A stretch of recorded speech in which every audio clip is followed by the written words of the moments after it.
Hi everybody, I'm here again doing a little vlogging session for you guys. I'm a mom of 2 under 3, and here are some of the things that I've learned as a mom of 2 under 3. And I'm gonna just kind of do my makeup here while I'm talking to you guys. So what I've really learned the most, look at my makeup. It's all broken from toddlers, right? And babies, but that's okay. At least I have something. Maybe I can just do it in this mirror here.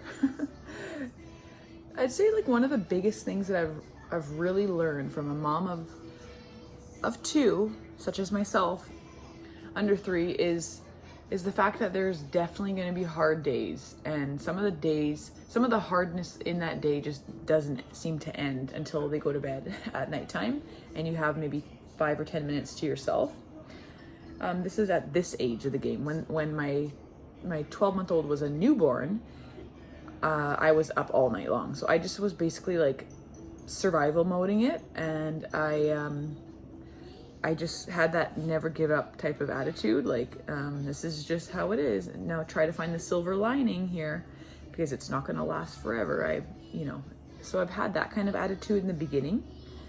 But yeah, what I've really learned is that it is hard. It's not easy. It definitely gets easier once you find a rhythm, for you and your family, and what works and what doesn't work. So that's something that I've really learned. Another thing that I've learned is it kind of never gets easier. So I'm just using this pawpaw as a overall all tool. It never gets easier. The fact and the feeling in your heart that, like, once you're giving one of your sons or daughters attention, and your other child is just in the other room or is watching you give that undivided attention to their sibling, and it kind of hurts inside too. You want to be able to do that for both of them at the exact same time, and you can't, so you have to come to terms with, like, you got to understand, which I've understood, like, I gave a lot of my loving attention, undivided attention, to my firstborn, and now I've got to give some of that to my secondborn, and I pray and I hope that my firstborn, like, understands that I'm not just giving all this excitement and attention to my secondborn. It's because he's taking his first steps, and I'm so excited that he is, and I want him, and I want my secondborn to know that I love him so much, and then when my toddler sees that I'm giving him so much attention and affection and not my toddler, it hurts me a little bit, for sure. And he pretends like he doesn't know how to walk, and he's just learning for the first time too. So he's just kind of copying his little brother, so he gets the same kind of feedback back from me or from his dad. So that's another thing that I learned, is like that it is going to be hard, and it's not I don't think you can really get over that guilt feeling, that you feel a little bit guilty, The only way I think around that is to not focus on it, not to focus your attention on it. When you're with your firstborn again, give him or her all of your undivided attention and your presence. Put your phone down and be there present with him or her. So that's something that I've learned, is just like, when I put my phone down, when that time comes, because sometimes I do like to play on my phone, of course, like everybody in this probably earth at the moment. Whoever has access to a phone. My necklace is all messed up here. That, once you put the phone down, you become instantly yourself, first of all, and present with your family when you put your phone down. So that's another thing that I've learned, really. Like, it used to be like me and like my time, and trying to carve out some time here and there for myself. I've learned how to do that is by, when they're sleeping, that's the time that I don't feel guilty. I want the house to be clean.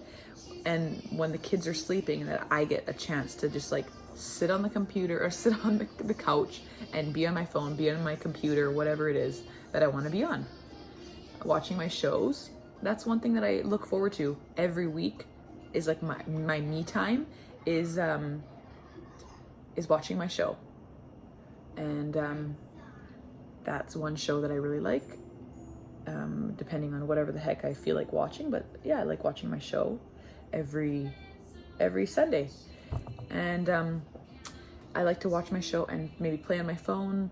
Of course, always do like little online shopping if I have to buy anything. Online shopping for the kids, like their new jackets. We have 4 seasons here and they're like completely different. So you need like a full set of 4 different type of wardrobes for each of the kids and myself and my husband. We all need 4 different wardrobes here in BC, British Columbia, Canada, Vancouver, Surrey, wherever it is you may be in British Columbia. But anyway, we have full on 4 seasons. So that's going back to like what I've learned is pretty much learning to carve out a little bit of time for myself and to really make kind of the most of it. You know, either I just want to just chill and like shut off and like relax, put on a show, or just play on my phone, scroll, whatever the heck it may be, or get it's usually like this. It's usually me trying to like catch up on grocery order, or I usually do grocery orders these days. It's just so much easier, and like I've done the math and it kind of makes more sense just to order it to the door. Anyway, so I've learned to be a little more more practical and sensible with my options of like leaving the house or not, or like having to leave the house or just staying at home. And it makes like a lot more sense most than not to stay at home. But to get out of the house on like nice days and of course to just get your kids out and about, it's so worth it. So once in a while I do go out for sure with my kids, but for the most part it's usually like 75% at home. Not saying we don't go outside in the backyard to play or in the front yard and get some sunshine and fresh air. I mean like planning like a zoo day, or planning like aquarium, or planning like a you know, like one of those play center dates, like that type of stuff. Here and there to the store or to like a playground here and there. Those are all dependent on the weather. If it's not pouring rain, because Vancouver is where I live in this general area, and it rains a lot here. So I can't really get out as much as I'd like to if it was hot and sunny. I can put the kids in clothes and rain gear and everything, but just go in the backyard for that. I do anyway. So the things that I've learned is the guilt's not going to go away unless you don't focus on it. Okay, you always have the power to choose your thoughts and choose what you want to think about. So focus on the happy things. Focus on the things that make you feel good, like a beautiful day. Like I like this pawpaw color, and has just like a nice little color, and I like it. So just focus on like little things like this, or mascara. You know, like focus on little things that make yourself smile. You know, I've got my 12-month-old down for his nap early. It was 11 o'clock when I put him down, and he literally was nursing for a few minutes and fell right asleep. So that was the first time that's kind of happened in a long time. I don't even remember the last time that happened. And now I'm gonna give my toddler just one other song on Cocomelon here, because that's another thing that I've learned is use the TV as a tool, not like a background noise. You know the difference. Don't use it as a background noise. Use it as a tool. You're doing something with your other child, put the TV on for the older one or the younger one, whichever it may be, and use it to your advantage, okay? There's a lot of distractions you could provide to your child that is more enriching than TV, I get it. But we live in this type of fast-paced world that communication is always coming at us at different angles. So you kind of almost have to use it in your discretion and under your supervision, of course, but use it to your advantage. You know, that's what I've learned is TV, use it as a tool, as a tool. And so that's another thing that I've learned with 2 under 3. Definitely using a TV as a tool for sure. Another thing that I've really learned is that the power of going outside and fresh air And even if it's cold or raining or, you know, sunny, all the weather, go outside, try to in sometime in the morning, but before you put your kids to nap, give them like a good fresh air moment before you come in and feed them and get them all comfy and cozy again. And before you put them to sleep, get fresh air. There's nothing better than fresh air in my opinion. Not open the windows and keep it all wide open all day. A good 15-minute burp of your house, that's pretty much all it needs. Good 15 minutes if you can't get outside, if it's like in the negative like 20s out there, you know. But it's like 8 degrees, it's perfect. Just get outside. 5 degrees, 10 degrees, you know. If it's cold, dress them up, right? And go outside and get some fresh air. That really helps. The sun is just like, the sun is the best source of circadian rhythm, I guess reorganizing. You know, if you're going through these nap transitions that I'm going through, you know, sleep regressions and growth spurts and molars coming in and just everything just coming at the same time, get some sunshine, because that's gonna rearrange and reschedule and recalibrate your children's sleep. And it gives me goosebumps now that I just even say that. It recalibrates everything in their body, and it helps them get out in that sunshine. Make sure they're cold and make sure they're not cold. They're cozy outside, of course. If it's cold where you are, if it's hot, then you're perfect. But yeah, the sun is just amazing. So that's another thing I've learned. Of course, get out into nature, into the sun, into the cool breeze. Get it close to the water as you can. Like there's nothing I can say bad about being in nature. So those are the things that I've really learned. I've learned that there's going to be hard days for sure, and some of those hard days don't end. It feels like it's like one after another thing.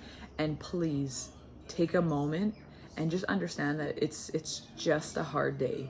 It's not a hard rest of your life. It's a hard day. That's it.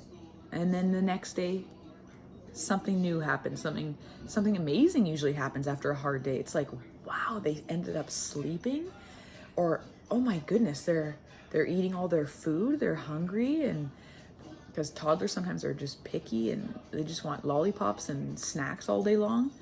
So just go with the flow of life. You know, I just read something the other day on my phone, and it was like, you know, it's not one more day of this life that you got to live. It's one day less. It's one day less that you're living of your life. So really try to make the most of your kids, and I do. I know I post a whole bunch of funny things on my shorts and the videos here on YouTube. It's going to be a lot of like the funny things about parenting 2 under 3, and it's true. There's a lot of funny moments, and there's just like a lot of oh my gosh moments. But all in all, I wouldn't change this for a single thing in the world. Going through all the hard days. I love being a mom. I love being a mom of 2 under 3 and my dog. I have a Rottweiler, and he's my fur ball, my son as well, my first son. So I love being a mom, and I really wouldn't change it for absolutely anything in the world. So I hope you guys got a little something out of this video. If anything, just someone to listen to. And if you ever feel like you need to chat or start something new, and I can always talk about different subjects, write me in the comments, and I'll be sure to write you back. And I appreciate you guys, anybody who's watching this right now. I'm thinking I was gonna put mascara on, but I think I look great. I don't need anything else. All I used today was a little bit of bronzer and a little bit of this. Whatever the heck I had in my cupboard, in my drawer. All my makeup's in my room right now, and my youngest is sleeping in my room on my bed, and I'm watching him. Any movement he makes, I'm gonna go up there. So 11:30. I don't know how long he's gonna sleep, and frankly, I'm gonna just allow him to sleep as much as he wants, whether that be hopefully not under an hour, hopefully more than that. But I'm gonna let him take the lead on when he wants to sleep now.